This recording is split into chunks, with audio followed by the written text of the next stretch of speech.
Salam Ibu Bapak yang terkasih dalam Kristus. Pada sore hari ini kita sungguh bersyukur walaupun hujan masih gerimis, namun kita semangat untuk memuliakan Tuhan, untuk memuji nama Tuhan yang besar. Maka dari itu kami dari PD Santo Paulus mengucapkan banyak terima kasih kepada Romo Mali, ada Bapak Ibu dari PD Mikael yang mau melayani, dan PD Santo Paulus Resort. Itu kami sungguh bangga, sungguh terima kasih pada sore hari bisa berkumpul untuk memuji nama Tuhan, memuliakan nama Tuhan. Dan monggo kita persiapkan hati kita dan kita memuji nama Tuhan. Terima kasih.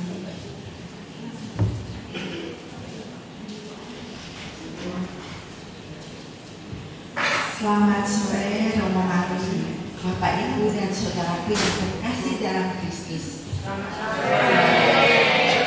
Shalom. Kami dari PT Santo Mikael sungguh senang bisa melayani Bapak Ibu dari PD Paulus Santo Paulus. Ya, sangat senang sekali kita akan bersama-sama memuji menyembah Tuhan. Mari kita mulai dengan doa dengan lagu Satu Saudaraku yang Setia. Namanya siapa? Amin. Boleh panggil diri.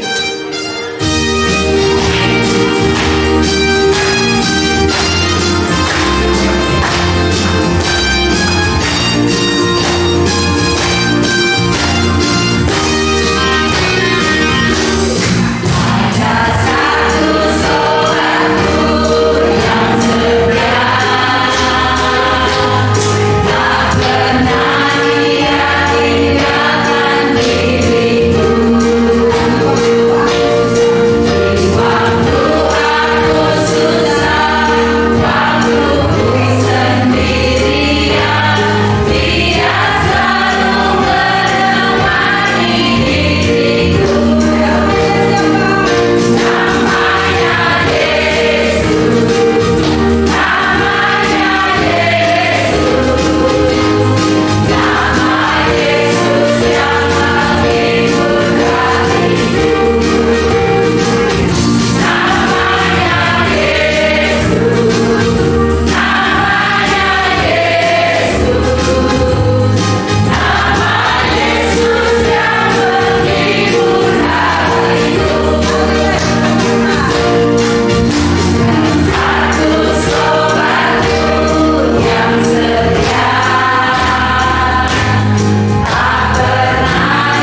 sini, walau kerja lagi susah, Dia selalu menjaga kita.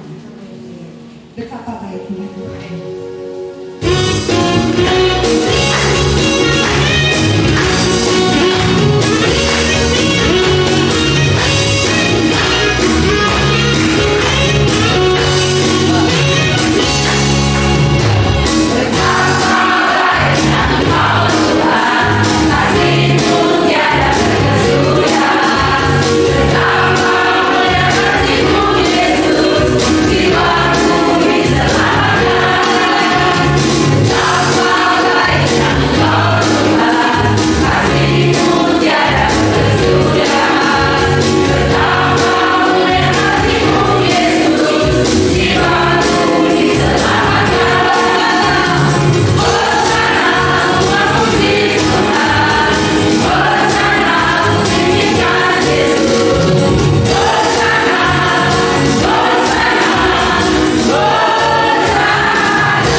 Engkau.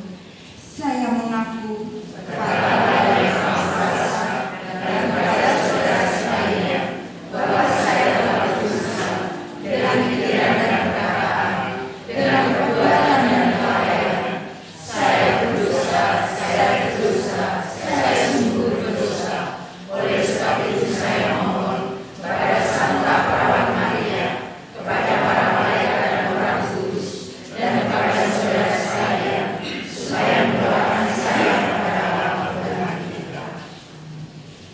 absolusi dari Romo.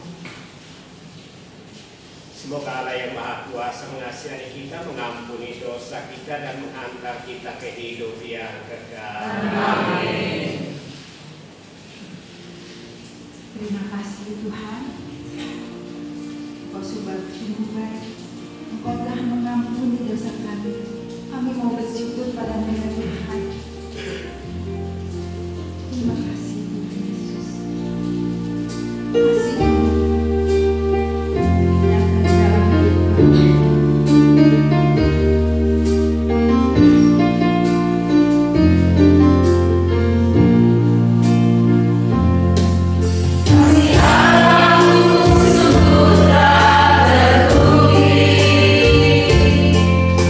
Bertiga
kami memuji, memuliakan nama-Mu. Engkau hadir di tengah-tengah kami.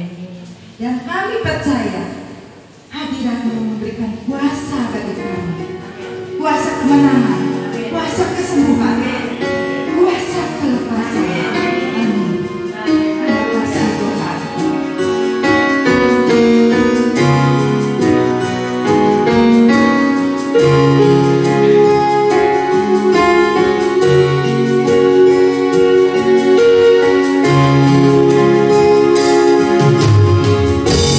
Ku bernyata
sungguh-sungguh. Kami percaya Engkau hadir di tengah kami. Kami percaya hadirat-Mu ada di tengah kami. Karena kami percaya hadirat-Mu di tempat ini membawa kami sukacita, membawa kami kemenangan, membawa kami kesembuhan, membawa kami kelepasan. Terima kasih Tuhan. Di mana sebentar kami akan mendengar firman-Mu yang akan disampaikan oleh Romo Mali. Kiranya Engkau mengurapi hamba-Mu ini. Kiranya urapan dari surgawi turun atas beliau di tempat ini.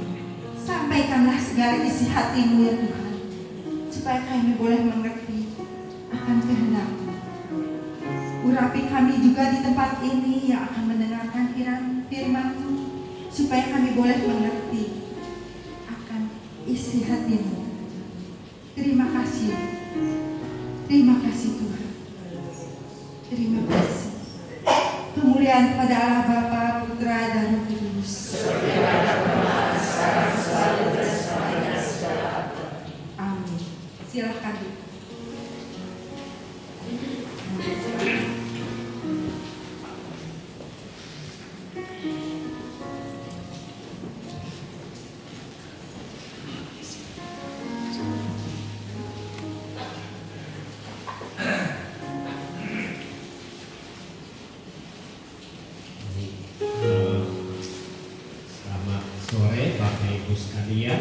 Saya Romo Matius Mali dari Jogja, astronya di Kedungan. Ya, saya dosen untuk para frater dan para romo di Fakultas Teologi Sanata Dharma. Nah, saya menerima tugas ini dan skip atau menolak tugas di Jogja karena saya sayang sama PT BKR gitu ya. Paulus saya baru kenal baik, tapi kalau BKR sih saya kenal gitu ya. Tapi dari dulu seragamnya beraplikasikan ke saya gitu ya. Baik ya, saya diminta untuk bicara mengenai tema bertumbuh dalam cinta kasih ya. Nah, tema ini saya akan coba uraikan sedikit dari segi kitab sucinya dan kemudian teologinya, dan kemudian kalau kita mau bertumbuh di dalam cinta kasih itu bagaimana caranya. Moga-moga tidak terlalu panjang ya. Seumur-umurnya saya memberikan khotbah untuk persekutuan doa, saya belum pernah dibatasi waktu. Tapi ini disuruh bicara 20 menit. Moga saya jadi ya. Saya waktu Natal yang lalu memberikan khotbah untuk para pendeta dan majelis gereja Pentakosta di Indonesia ya. Mereka berkumpul di Jogja dan kemudian ada 300-an pendeta. Saya diminta karena saya menulis buku untuk pemeletik ilmu berkhotbah. Saya mengajar, salah satunya adalah ilmu berkhotbah. Dan di situ saya menulis, kalau khotbah yang baik itu cukup 15 menit. Kalau sudah lebih dari 15 menit, setan pun pergi. Jadi kalau nanti lebih dari 15 menit ada yang pergi, berarti setan. Kalau yang tinggal berarti anak malaikat, ya kan? Lalu saya ditantang, Romo mesti berkhotbah. Kalau kami di Pentakosta itu berkhotbah 15 menit itu seperti mengusir anjing dan memberi makan kepada anjing. Biasanya 30 menit. Lalu saya bilang sama mereka, kalikan 3 lagi. Saya akan berkhotbah 90 menit. Lalu saya berkhotbah betul nih 90 menit, pada angka 90 menit saya bertanya pada mereka, kamu masih mau mendengarkan? Masih, Romo. Kalau begitu saya tambah lagi 30 menit, jadi 2 jam. Moga-moga sore ini terjadi di sini. Saya berkhotbah lalu nanti, Romo tambah, biar PD di sebelah terganggu nggak apa-apa. Sama-sama memuji Tuhan. Baik, saya mulai dengan pertama. Saya mau uraikan dulu, sebetulnya kalau saya mau ringkas khotbah saya ini sudah cukup. Cinta itu compassion, itu aja.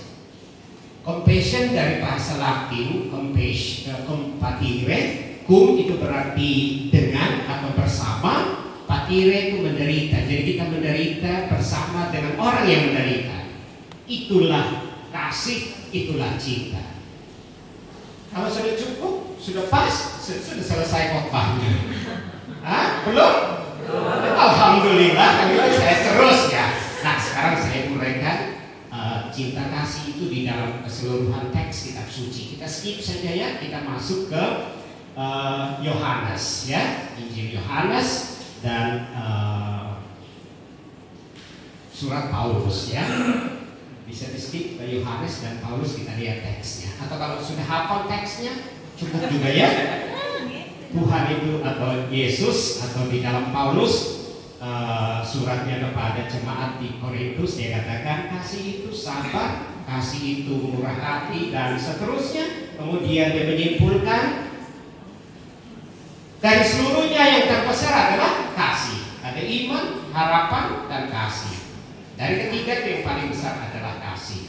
Sedangkan Yohanes dia menguraikan dengan berkata aku mengasihi kamu ya, dan kamu juga harus mengasihi. Seluruh teks itu tersimpan di dalam Injil Yohanes, nasihat Yesus kepada para muridnya pada perjamuan malam terakhir, khususnya dalam Yohanes 14:15 ya. Kemudian dia ulang lagi dalam bab 17. Tinggallah di dalam kasih ya. Nah, sekarang saya uraikan teologi itu dari dua teks kitab suci itu. Saya skip saja yang lain. Saya mulai dengan Injil Yohanes. Apa yang dia maksudkan dengan kasih? Apa yang dia maksudkan dengan cinta? Kasih dalam Injil Yohanes adalah Allah yang mencintai kita. Kasih itu berarti Allah memberikan dirinya. Kunci atau teks Injil yang paling inti dari Injil Yohanes adalah Yohanes bab 3 ayat 16. Begitu besar kasih Allah kepada dunia sehingga dia mengaruniakan putranya yang tunggal. Itu rangkuman, orang bilang inti dari Injil Yohanes itu di Yohanes 3:16.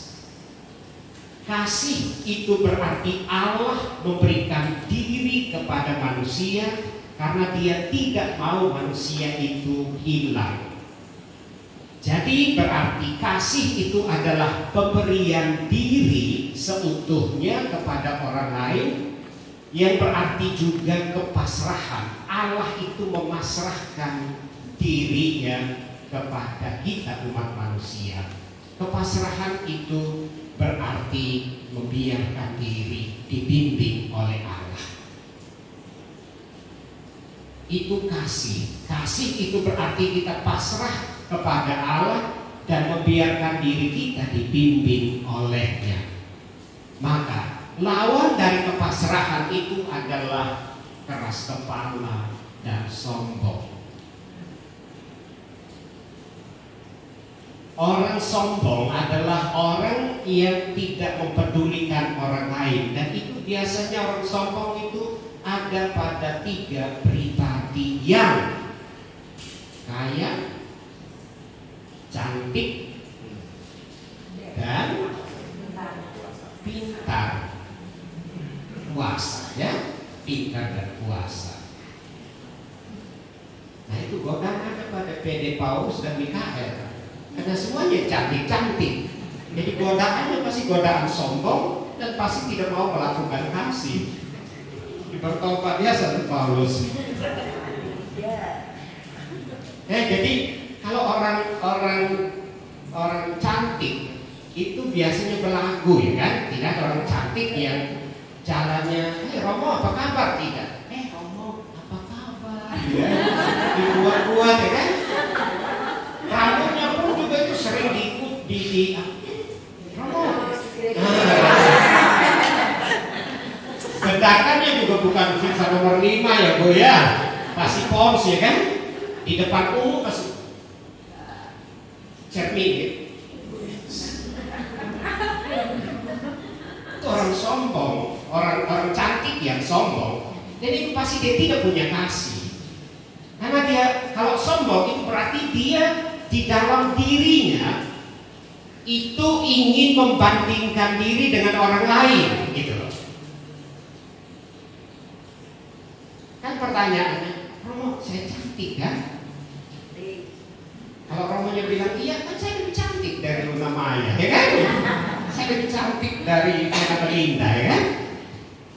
Jadi godaan orang sombong itu godaan untuk membandingkan diri dengan orang lain. Kalau dia hanya terbatas pada sombong saja itu tidak apa-apa. Seperti saya, kalau saya mengatakan saya Romo Mali yang ganteng, nggak sombong, percaya diri, apresiasi diri, kan? Tapi kalau saya bilang saya lebih ganteng dari Romo Paroki Leco siapa ya? Presiden murid saya, jadi ya nggak mungkin lah dibanding-bandingkan. Pasti kalah yang sana ya. Romo Food, kan jelek dia. Gendut. Hitam manis, dia boleh putih nggak bisa kan hitam manis. Nah itu sombong kalau membandingkan diri dengan orang lain. Kalau hanya mengatakan saya cantik, sampai di situ cukup, itu namanya percaya diri, itu namanya apresiasi diri. Kalau sudah membandingkan dengan orang lain itu sombong. Sama juga dengan kaya. Godaan orang kaya adalah akan memperlakukan atau akan tidak menjalankan cinta. Karena orang kaya dia punya harta banyak. Ini mau difoto dulu saya.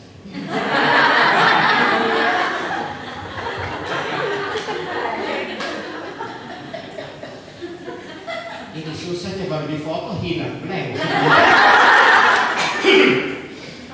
Jadi orang kaya itu orang yang mempunyai harta.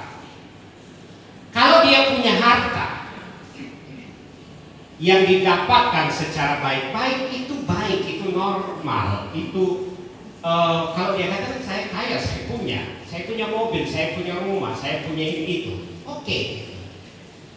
Tapi ojo di banding-banding ke. Nah, itu dosanya dan itu tidak menjalankan cinta itu. Kalau sudah membandingkan dengan orang lain, saya kaya, Romo Mali itu keluarga miskin, mukanya jelek, botak gitu. Itu namanya dosa yang menurut Injil Yohanes itu berarti kita sudah menyerong, menyimpang. Sama juga dengan punya harta, punya tahta, juga sama. Nah, ketiga hal itu mengapa diulas oleh atau menjadi kekuatan dari Injil Yohanes adalah bahwa dia ingin mengingatkan bahwa ketiga hal itu berkecenderungan untuk sombong, dan kalau sudah sombong pasti tidak bertumbuh di dalam cinta. Orang itu tidak punya cinta. Itu teorinya. Jadi kalau dia punya segala-galanya tadi ya, punya harta, kekuasaan, cantik, semua itu kalau dia terima sebagai pemberian dari Tuhan dan tidak membandingkan dengan orang lain, itu berarti dia menerima dirinya apa adanya, dan itu akan bertumbuh di dalam kasih. Karena orang cantik itu berpotensi menurut Injil Yohanes untuk membangkitkan semangat kasih pada orang lain. Iya kan? Kita yang jelek-jelek kalau lihat orang cantik kan gitu, foto dong, gitu ya. Kita senang untuk dekat. Jadi itu harus dipakai secara positif supaya dapat membangkitkan kasih kasih orang lain. Kita punya harta, tapi kita tidak sombong. Orang baru nyentuh mobil kita, kalau orang sombong, jangan loh, dia ini Alfa loh ya, Alfa ini mahal loh ya. Nah, ini sombong. Tapi kalau kita dengan mobil kita, orang datang, Mas, mobilnya cantik ya, ganteng mobilnya, gitu ya. Oh, orangnya sekalian, oh iya orangnya ganteng. Hubungannya menjadi lebih baik, gitu. Ya, jadi Yohanes dia tidak pernah melarang bahwa orang cantik, orang kaya, orang punya harta, punya duit, bukan. Tetapi how to manage itu, bagaimana kita menggunakan, bagaimana kita melakukan itu untuk dipakai dalam kebersamaan hidup. Singkatnya, cantik, harta itu semua tidak memblok persahabatan yang harus terbangun dengan sesama. Itu Injil Yohanes. Bisa paham? Bisa tangkap ya? Anggaplah ini saya sedang mengajar para frater dan para suster, gitu ya. Kalau tidak tangkap ya sudahlah, gitu ya, dibawa di dalam doa. Nanti pulang merasa ani romo, asu datang jauh-jauh dari Jogja, ngomongnya hanya segitu aja ya, gitu. Baik ya, singkatnya itu. Semua itu tidak menghalangi kita untuk berjumpa dengan sesama. Nah, saya pindah sebentar ke surat Paulus kepada jemaat di Korintus. Ya, teksnya saya ke bawah sedikit. Ya, yang tadi ya, kasih. Tapi teksnya pasti kita sudah hafal semua, karena kalau tiap kali misa mantenan, teks itu yang favorit dibacakan, ya kan? Kasih itu sabar, kasih itu murah hati, kasih itu lemah lembut, tidak sombong, itu semuanya ya. Baik. Nah, sekarang mari kita ulas sebentar teks kasih itu ya. Surat Paulus kepada jemaat di Korintus itu ditulis saat orang Korintus itu sedang menghadapi persoalan dengan orang-orang Yunani yang membawa konsep mereka tentang kasih itu sebagai pleasure. Pleasure itu apa ya? Pokoknya kenikmatan, nikmat lah, itulah kasih. Termasuk juga di dalam hubungan seksual. Karena di kota Korintus itu didirikan satu kuil Afrodit untuk menghormati Dewi Cinta, dan kalau mau doanya terkabul, datang atau mau minta apa, dia datang ke kuil itu, minta, berdoa di situ, dan kemudian supaya doanya disempurnakan, maka harus sempurnakan dengan hubungan seksual. Sama seperti kalau kita ke daerah namanya Purwodadi, sebelah kiri jalan itu ada gunung Bos. Wah, ngerti semua. Kalau saya ke sana itu bukan karena praktek loh ya. Saya mau melihat apa yang terjadi di sana. Baik, itu kira-kira situasi gambarannya demikian. Nah, Paulus menghadapi orang-orang Yunani yang pada umumnya pintar dan mempunyai pemahaman mengenai kasih macam itu. Paulus menekankan kasih yang manusiawi dengan tekanan pokok kepada keikhlasan. Kasih sejati adalah kasih yang tulus ikhlas. Maka dia menguraikan gambaran kasih itu, gambaran kasih yang manusiawi. Kasih itu sabar, kasih itu murah hati, kasih itu tidak cemburu, tidak sombong, dan seterusnya. Seluruh rangkaian ungkapan-ungkapan itu adalah ungkapan yang sangat manusiawi, yaitu bahwa kasih itu yang penting adalah hati. Kasih sejati itu adalah kasih yang tumbuh dari hati. Dan hati itu berarti bicara mengenai keikhlasan, ketulusan. Singkatnya, kasih menurut Paulus adalah kita memberikan dengan tulus, bukan menerima. Jadi kasih itu tidak menerima, tapi memberi. Nah, ini godaan untuk dunia kita sekarang sangat kuat untuk menyimpangkan kasih itu. Karena apa? Karena dunia kita sekarang ini dunia yang materai dan senangnya mendapat, lebih-lebih perempuan.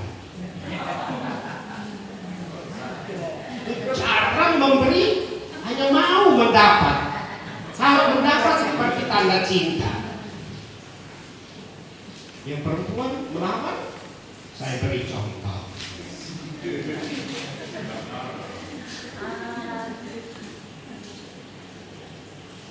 Mungkin saya sudah pernah katakan di sini, 2 tahun lalu saya mendapat WA, gambar WA. Selamat Hari Ibu, ya. Nah, slide pertamanya bunyinya begini. Seorang suami memeluk istri dari belakang sambil membisikkan kepadanya, "Hani," ngerti ya Hani? Kalau Mikael sudah biasa dengan Hani, ini yang saya curiga nih ya Paulus. Diajari kok.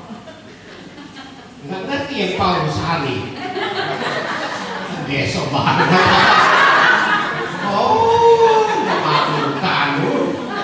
Jalan siang. Oh, lansia. Hani sayang. Oh, ngerti loh. Baik, dia peluk peluk istrinya lalu bilang, "Hani, selamat Hari Ibu ya." Dia berikan setangkai mawar. Ini lambang cintaku. Apa reaksi ibu itu, perempuan itu? Dia marah. Dia balik belakang lalu, "Asu, opo, cinta makan tuh mawar, cinta opo." Slide sampai di situ. Slide kedua muncul. Sama gambarnya, hanya berbeda gambar tangannya. Dibisikkan, "Hani, selamat Hari Ibu. Tadi aku sudah transfer uang bulanan." Langsung reaksi ketawa. Itu yang terjadi di slide situ. Jadi cewek kalau dikasih uang gembira,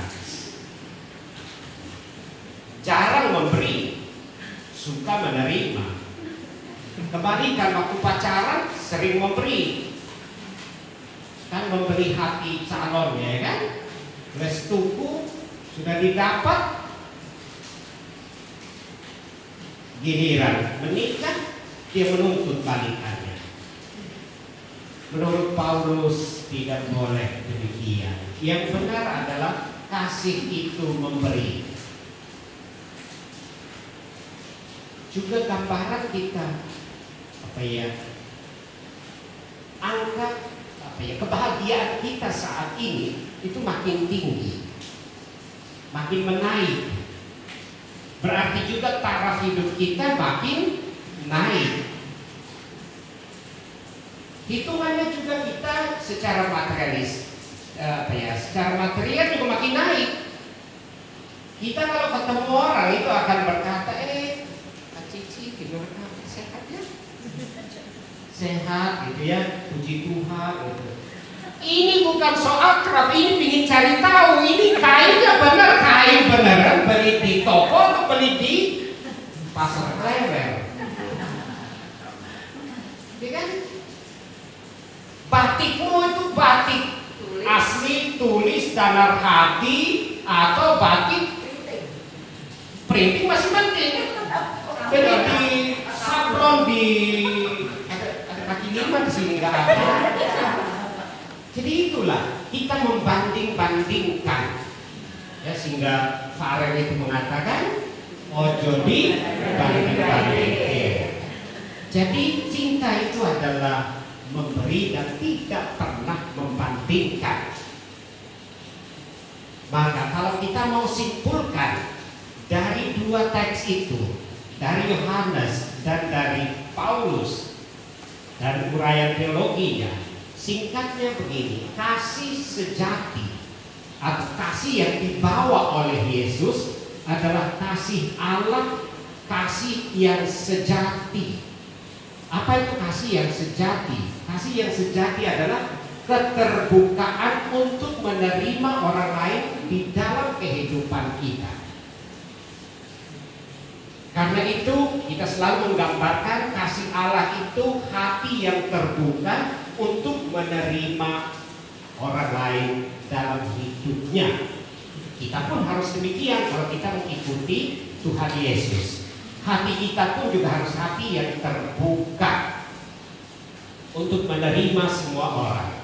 Ini dasar spiritualitas hidup kita yang harus ada. Bentuk dari penerimaan orang lain itu adalah mengampuni. Kalau orang mempunyai kasih, orang itu mesti bisa mengampuni.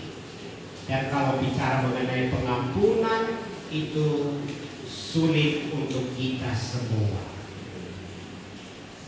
Berat mengampuni. Dan pengampunan yang paling sulit itu di dalam keluarga. Kalau salah satu sudah selingkuh, itu pasti susah mengampuni. Kalau sudah salah satu mengecewakan, pasti sulit mengampuni. Jadi pengampunan itu berat dalam hidup kita yang nyata. Di mulut kita cepat sekali bilang mengampuni, ya kan? Tetapi dalam prakteknya kita sulit. Tapi apapun yang terjadi, kita mesti meniru sifat Allah kalau kita mau bertumbuh di dalam kasih itu, yaitu kita harus bisa mengampuni. Yang ketiga, dari kasih itu berarti kita berserah diri kepada Allah yang untuk kita dalam kehidupan kita sehari-hari kita wujudkan di dalam doa. Nah, kalau bicara mengenai doa itu, kritik terbesar itu ada pada laki-laki, bapak-bapak. Menurut penelitian, yang aktif di gereja itu 70% ibu-ibu, 30% bapak-bapak, dan 30% yang bapak-bapak itu hanya 40% yang tahu berdoa. Artinya, yang 60% yang datang ke gereja itu ngantuk, bapak-bapak. Dan kita boleh berkesimpulan berarti mereka tidak berdoa. Jadi bapak-bapak bertobat ya. Kalau nonton sinetron lu semangat, lihat drama Korea semangat, giliran berdoa malas. Ya, jadi berdoa, orang Islam bilang sholatlah sebelum Anda disolatkan, berdoalah sebelum Anda bapak-bapak, misalah sebelum Anda rajin berdoa. Berdoa itu berarti kita pasrahkan kehidupan kita kepada Tuhan. Itu tanda cinta kita kepada Tuhan. Kalau kita mau bilang mencintai Tuhan, apa yang kita lakukan untuk Tuhan selain berdoa? Dan berdoa itu juga godaan besar untuk ibu-ibu. Frater-frater saya buat penelitian. Mereka menemukan begini, ibu-ibu jamat atau ibu-ibu yang umurnya 55 ke atas itu bangun pagi pasti berdoa. Ibu-ibu yang 55 ke bawah bangun pagi cari HP. Kita aja itu atau nanti aja ya? Atau sekarang? Sekarang. Demi nama Bapa dan Putra dan Roh Kudus. Amin. Maria menerima kabar dari malaikat Tuhan.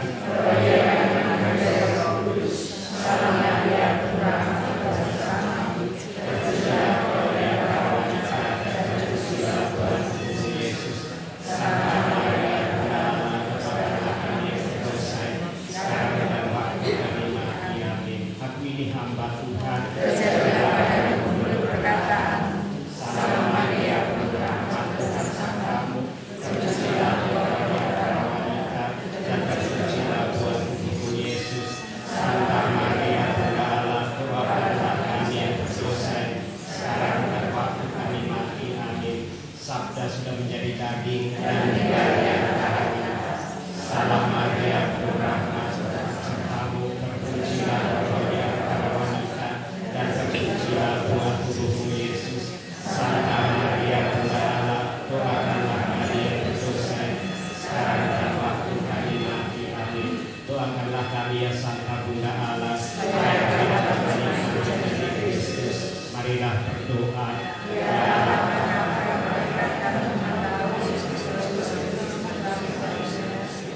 Curahkanlah rahmat-Mu ke dalam hati kami, supaya kasih sara dan salibnya kami dibawa kepada kebangkitan yang mulia. Demi Kristus Tuhan kita.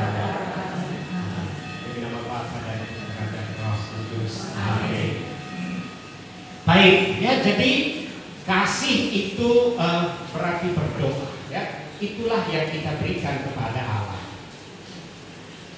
Jadi ibu-ibu juga bertobat, ya. Kalau mau jujur juga ibu-ibu juga yang datang ke gereja tidak sepenuhnya berdoa. Saya beri contoh atau itu ibu-ibu kalau misa itu buka tasnya cari apa? Hati, main hati. Janganlah, nanti di Solo enggak. Solo selalu sombong. Betis besar juga sombong-sombong Solo. Jogja itu cantik-cantik, hatinya juga cantik, tapi suka main HP. Ya, jadi ya itu. Tirulah frater-frater saya. Frater saya itu dari NTT semuanya. Dan mereka yakin doanya pasti dikabul Tuhan. Mereka kalau makan di warung bakso itu berdoanya lama dan sesering mungkin membuat tanda salib. Jadi kalau berdoa kira-kira begini.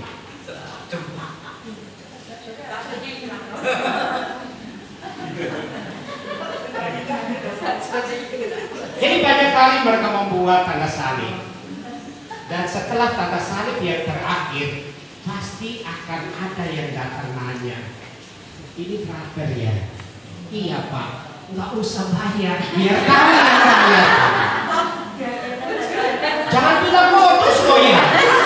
Siapa yang meminta akan diberi, ya kan? Siapa yang mengetuk, pintu akan dibukakan. Jadi frater itu berdoa itu dalam rangka mengetuk hati, bukan hati.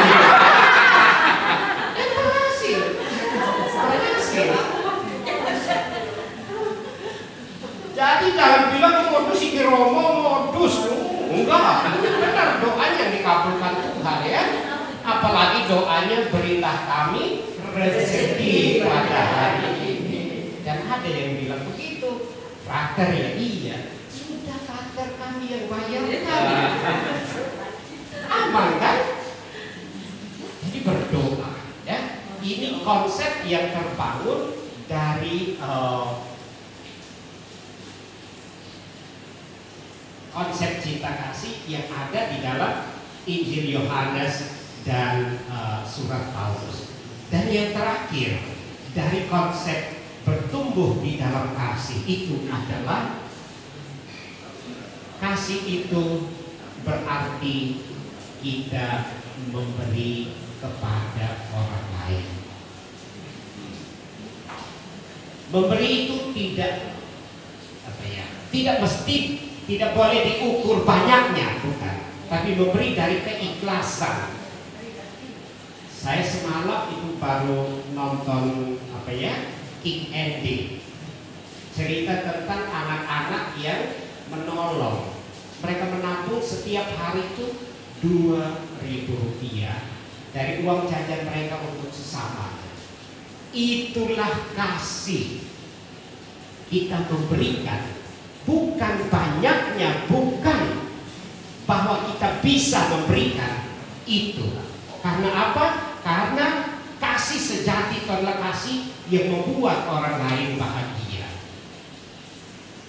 Kalau kita sudah bisa membuat orang lain bahagia dengan tindakan kita, itulah kasih sejati. Maka kasih sejati itu sebetulnya sederhana. Dengan senyumannya sudah kasih sejati, ya kan? Jadi muka ibu-ibu yang judes-judes itu ubah, senyum. Dan senyum pertama diberikan kepada suami atau anak. Mas, ayo makan mas, tahu tempe ropo, mas, ayo. Nah, kalau suami bilang mau kan,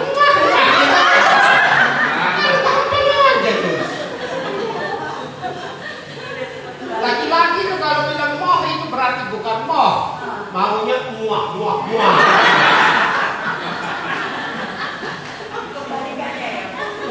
Kebalikan ya, itu singkatan ya kan. Moh itu kan muah. Jadi pergi dekat, mas ini tahu tempe, muah. Pasti makan. Jadi bertumbuh dalam kasih dibuat simpel, dibuat gampang. Tidak usah bikin kasih yang terlalu mewah, yang terlalu tinggi, tidak.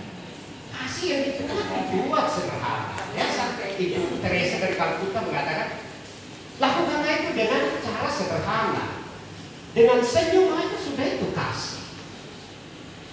Kalaupun tidak memberi di pinggir jalan misalnya, nggak punya masjid, wah itu juga nggak apa-apa. Yang penting senyum. Itu dasar tidak punya, tidak tahu kerja baru minta. Itu salah. Ya, jadi senyum. Termasuk juga kalau masukkan kolekte senyum.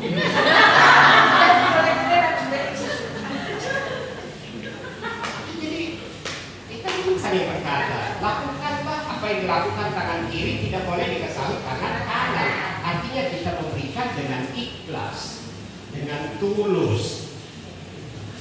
Nah, akhirnya kasih itu adalah sukacita sih sebetulnya. Kita bergembira. Kalau kita mau bertumbuh dalam iman akan Yesus, itu berarti kita bertumbuh dalam kasih, kita bersukacita. Dan sukacita sekali lagi itu sederhana juga kan? Kan ada sudah siapa yang nyanyikan, saya bilang cinta itu sederhana, yang sulit itu kamu.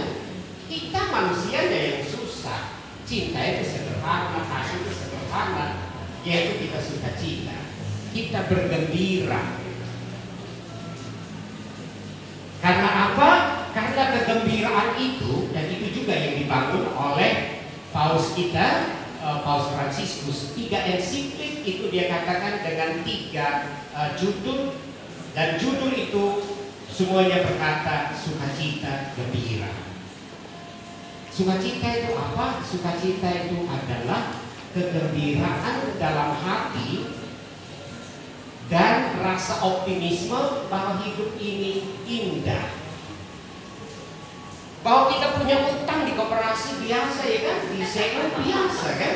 Kalau negara aja utang kok. Setiap kita ini punya beban utang 7.500.000 per kepala. Jadi wes lahir duwe utang ya, utang. Tapi tidak membuat kita menjadi orang yang pesimis, tapi membuat orang yang optimis. Apa itu optimis? Kita mampu melihat ke depan dengan kepala dingin. Itu orang optimis. Artinya kita melihat ke depan, kita mampu mengatasi persoalan di depan kita. Kegembiraan itu akan membuat kita juga mengubah mindset kita untuk melihat diri kita. Kalau orang yang optimis, orang yang punya sukacita, itu dia akan melihat botaknya itu dengan indah. Dia akan bilang botak asem ini, terus tua ya bukan. Itu orang pesimis. Tapi kalau orang yang optimis dia akan lihat botak seksi. Dan botak ini membawa berkah banyak. Saya beberapa kali pergi ke Sumba dan saya bawa minuman. Ada whisky. Begitu masuk X-ray-nya itu, langsung petugasnya tanya, "Bapak ini kesatuannya?" "Iya, saya kesatuan." "Oh, sudah, nggak apa-apa." Berkah ya kan? Optimis. Kesatuan itu berarti mungkin maksud tentara ya kan, atau polisi. Saya juga menanggapi, ya saya kesatuan Romo kan.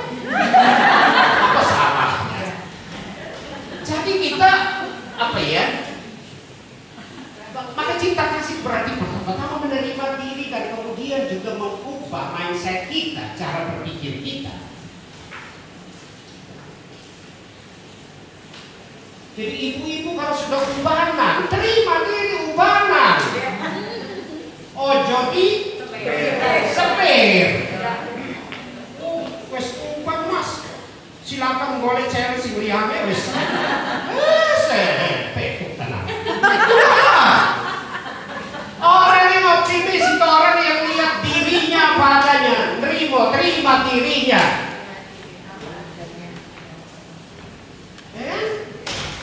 Tua keributan ya wes lah, orang popo. Jangan pergi di spa, skincare. Aku di skincare tetap ikan-ikan. Ini ikan. Orang ikan dia kan, kalau dia orang yang pesimis, tidak punya sukacita dengan asam hitam sopo sing golek. Tapi kalau orang yang optimis ya kan, wah buset hitam manis.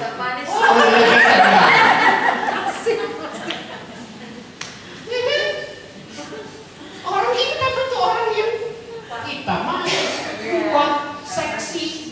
Tidak ada orang putih yang seksi. Coba lihat orang Afrika kalau jalan, kita semua terkagum-kagum. Pantatnya digoyang-goyang. Oh dadanya juga ya? Kayaknya besar. Bapak-bapak kita hobi ya. Ya aku berkat doya.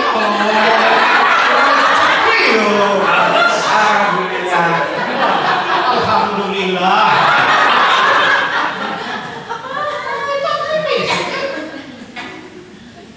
Jadi change your mind, ubah mindset kita untuk melihat dunia itu indah. Tidak boleh melihat dunia dari sisi gelap. Karena semua orang sukses pasti mengalami sisi gelap dalam hidupnya. Tidak ada orang sukses yang langsung sukses dari awal sampai akhir sukses terus, tidak ada.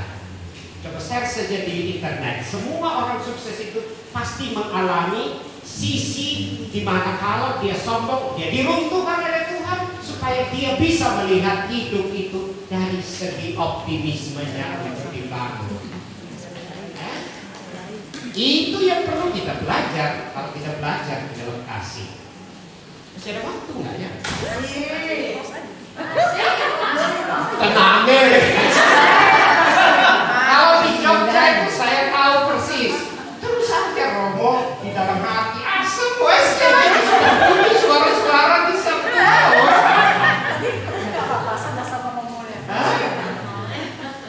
Ada makan malam kan? Baik. Jadi cinta sejati itu adalah kalau kita mau bertumbuh dan belajar dari Tuhan Yesus tentang kasih-Nya atau belajar dari surat Paulus itu ya, kita mulai dengan diri kita sendiri, yaitu mengubah cara pikir kita, cara pandang kita dengan positif. Maka kalau para motivator selalu katakan, kalau mau bertumbuh di dalam kasih, bangunlah pertama-tama sikap positif thinking terhadap diri, terhadap juga orang lain. Hanya jangan naif ya. Naif itu berarti ya harus juga kenal perhitungan lebih-lebih dengan orang lain. Dan kadang-kadang juga banyak kita ditipu kan. Saya pernah mengalaminya. Saya mau pergi ngajar pagi-pagi, tiba-tiba ditelepon seorang ibu. Romo, ini anak saya jenazahnya ada di rumah sakit dan belum bisa diambil karena belum bisa ditebus jenazahnya.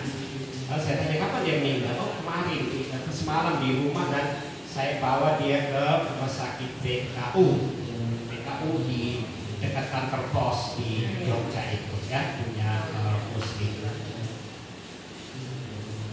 Nah, saya tidak naif. Saya bilang oke, kalau datang nanti saya kasih uang. Sebelum saya kasih uang, saya telepon dulu ke BKU. Saya tanya itu ada tidak jenazah ponakan saya? Namanya siapa, Pak? Yohanes, karena dia sebut Yohanes sekian-sekian.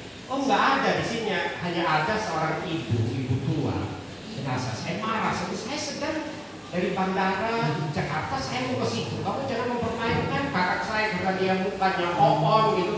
Kamu pikir dia, saya saudaranya, saya punya uang. Kamu mau sebut berapa juta? Gitu. Saya akan bayar kubus jenazah. Nggak ada Pak, nggak ada betul. Gitu. Kedua, saya tutup telepon, saya berhitung. Ini pasti. Karena dia bilang, Romo tunggu sejenak, saya pasti akan tiba di rumah. Saya sekarang dari PKU. Hitungan saya dari PKU sampai ke tempat saya itu 30 menit. Dia dalam waktu 5 menit akan tiba, itu tanda tanya besar kan? Ternyata betul. Setelah saya tutup telepon, tidak beberapa menit kemudian bel bunyi dan dia omong pada saya, Romo, saya minta uang sekian gitu ya, 750.000 untuk tebus jenazah itu. Saya marah dan saya usir dia. Ya, artinya cinta kita juga cinta yang tidak naif. Ya. Jadi kalau kita memberi kepada orang juga kita perlu lihat siapa dia, gitu ya. Dalam arti orang ini betul tidak menipu saya atau benar dia membutuhkan. Dan kalau kita memberi, jangan pernah lagi bertanya tentang apa yang telah diberikan itu. Itu kasih sejati. Jadi kalau kita beri, ya kan kadang-kadang ibu-ibu suka reseh ya kan. Kalau memberikan, oh jangan memberikan kepada Romo, itu ayam goreng sudah dimakan nggak? Itu aku yang buat loh ya, dibuat dengan hati dan penuh cinta. Padahal beli di warung tetangga.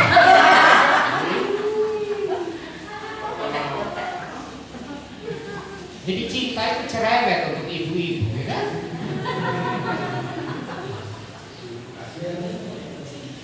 Karena itu saya tidak mau kawin-kawin. Enak hidup sendiri. Tidak mau kawin. Karena itu rese kalau punya istri. Apa-apa saja dicerewetin gitu ya. Jadi kalau punya istri itu berarti istri itu sapa. Kita jalan di mall baru begini.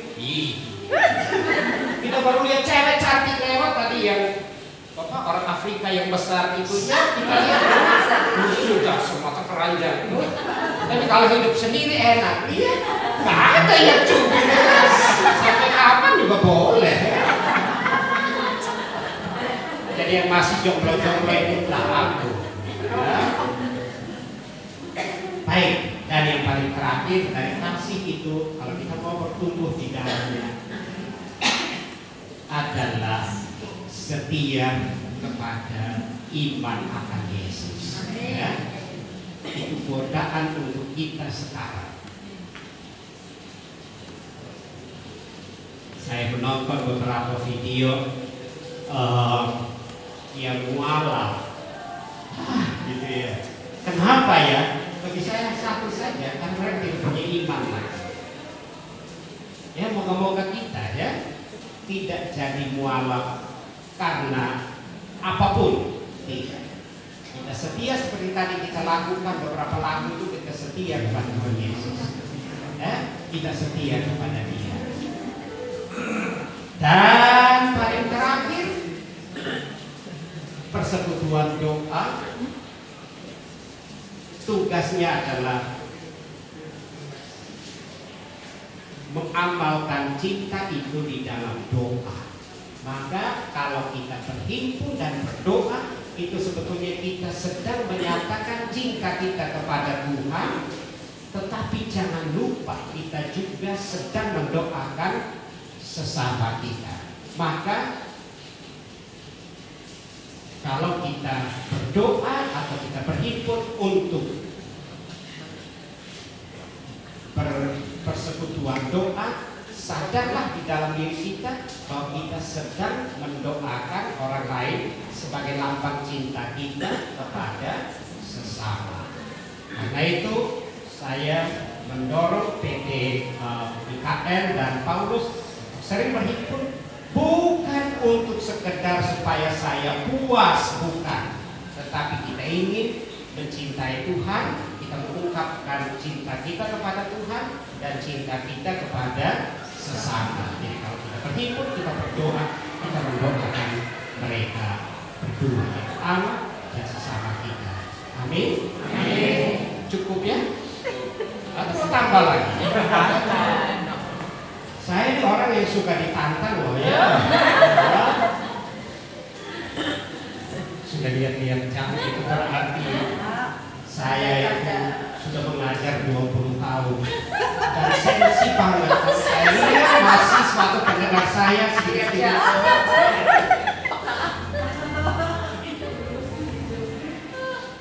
Berarti si waras kalah ya.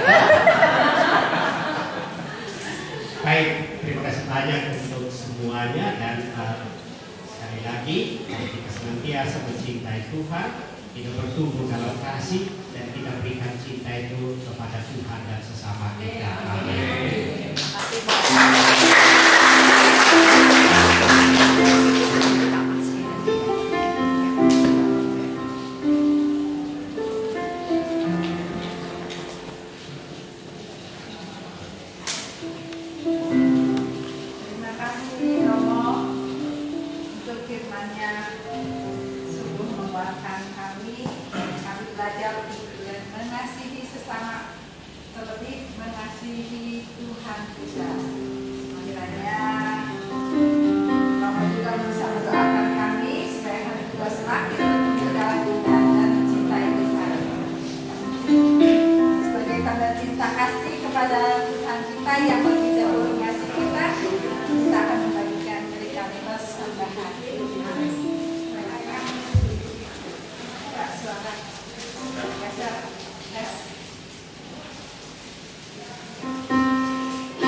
Amin. Engkau begitu mencintai kami, bahkan Engkau lebih dulu mengasihi kami.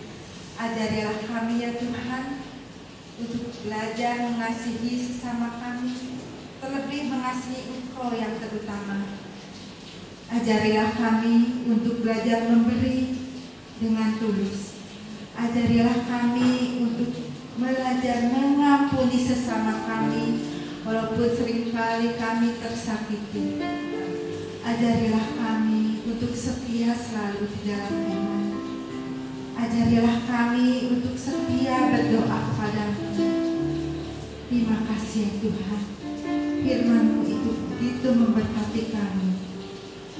Ya Tuhan, saat ini juga kami berdoa untuk persekutuan doa Santo Paulus.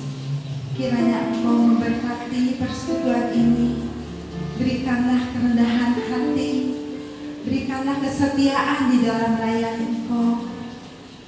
Biarlah persekutuan doa Santo Paulus itu semakin berkembang, semakin bertumbuh dalam cinta kasih. Ya Tuhan, sebentar juga kami akan meninggalkan tempat ini. Kiranya Engkau menyertai kami di dalam perjalanan. Pertemukan kami dengan saudara-saudara kami di rumah. Kiranya firman-Mu ini membawa kemenangan buat kami dan membawa sukacita buat keluarga kami di rumah.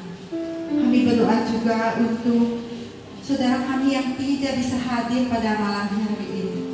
Kami percaya Engkau juga memberkati mereka seperti Engkau memberkati kami di tempat ini. Terima kasih Tuhan, doa yang jauh dari sempurna ini kami satukan dengan doa yang Kau ajarkan. Bapa kami yang ada di surga, dimuliakanlah namamu, datanglah kerajaan-Mu, jadilah kehendak-Mu di atas bumi seperti di atas surga. Berilah kami rezeki pada hari ini, dan ampunilah kesalahan kami, seperti kami pun mengampuni yang salah kepada kami. Dan janganlah masukkan kami ke dalam percobaan, tetapi bebaskanlah kami dari yang jahat. Bunda Maria, Bunda terkasih, terimalah salam hormat kami. Salam Maria, berkah Tuhan besertamu, terpujilah Engkau di antara wanita, terpujilah buah tubuhmu Yesus. Santa Maria Bunda, doakanlah kami yang berdosa ini, sekarang dan waktu kami mati. Amin. Mohon berkat dari Romo. Tuhan sertamu. Semoga kamu sekalian secara khusus PD Santo Mikael dan PD Santo Paulus dan seluruh anggota keluargamu, sanak saudaramu dan orang-orang yang kamu doakan yang dibawakan di dalam doa pada sore hari ini diberkati oleh Allah yang Maha Kuasa, Bapa dan Putra dan Roh Kudus. Amin. Terima kasih Romo. Barangkali ada pengumuman dari kantor Paulus. Silakan.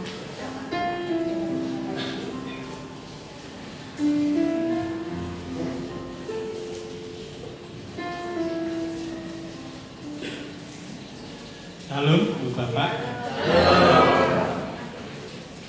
Terima kasih dari Puji Tuhan. Firman yang dibawakan Romo Mari sungguh luar biasa, sungguh meneguhkan kami bisa saling mengasihi, bisa menyemangati kita sepuh-sepuh. PD Mikael, PD Santo Mikael, sungguh berbangga kami dilayani dari PD Mikael yang bisa menyemangati kita, bisa jauh dari apa yang kita lakukan. Puji Tuhan, terima kasih dari PD Santo Mikael yang sudah melayani. Terima kasih.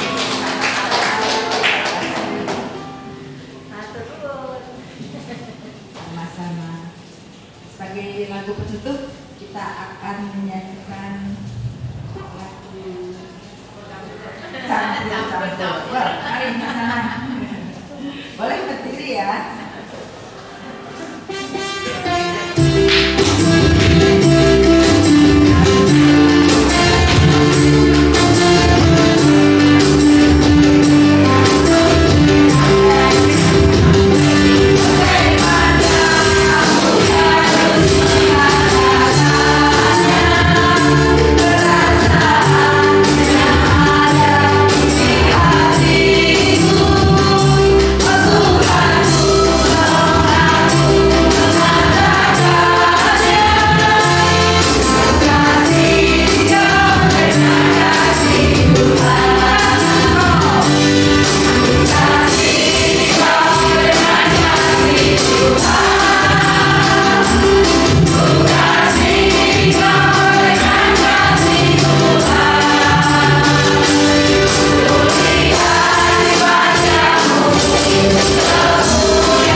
Kami minta maaf kalau ada kekurangan.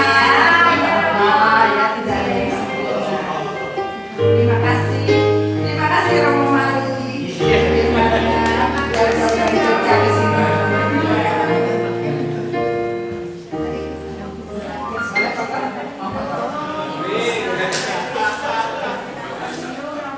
Mari foto semuanya ya. Boleh sebelum pulang.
Yang Mikael jangan iri hati ya.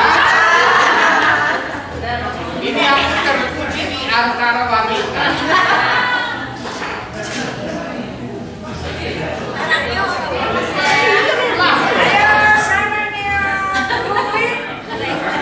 Setelah ini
masuk Pak.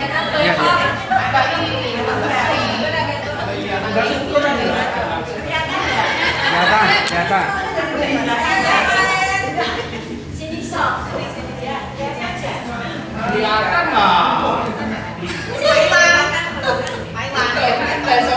Silahkan.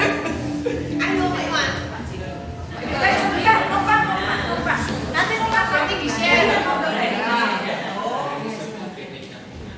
Ya.